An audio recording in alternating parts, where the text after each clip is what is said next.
Halo, apa kabar semua? Bertemu pada channel kita saja. Saat ini, materinya adalah Manajemen Strategi 3. Mengenai analisis lingkungan internal perusahaan. Lihatlah, analisis lingkungan internal perusahaan adalah evaluasi faktor dalam perusahaan yang mempengaruhi kinerja bisnis, seperti kekuatan dan kelemahan perusahaan. Sedangkan manfaat dari analisis lingkungan internal, antara lain yaitu: pertama, merumuskan strategi mengungguli pesaing.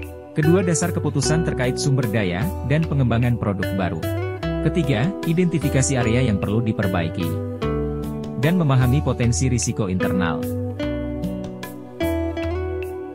Anda perhatikan, sekarang lingkungan internal sumber daya yang ada di perusahaan seperti kebangunan, mesin, uang tunai, merek dagang, dan karyawan.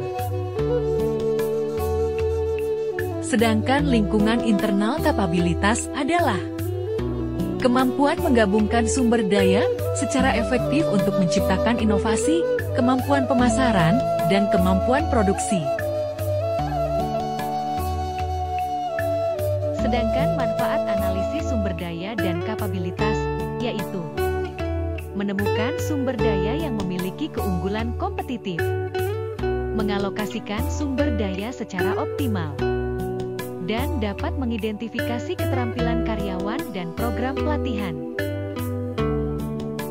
Sekarang, analisis budaya organisasi dalam perusahaan, seperti nilai, norma, keyakinan, dan perilaku.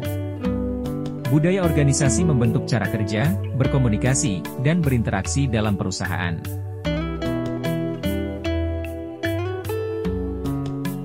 Sedangkan manfaat analisis budaya organisasi, antara lain: mendukung strategi bisnis, budaya dalam perusahaan positif meningkatkan motivasi karyawan dan produktivitas.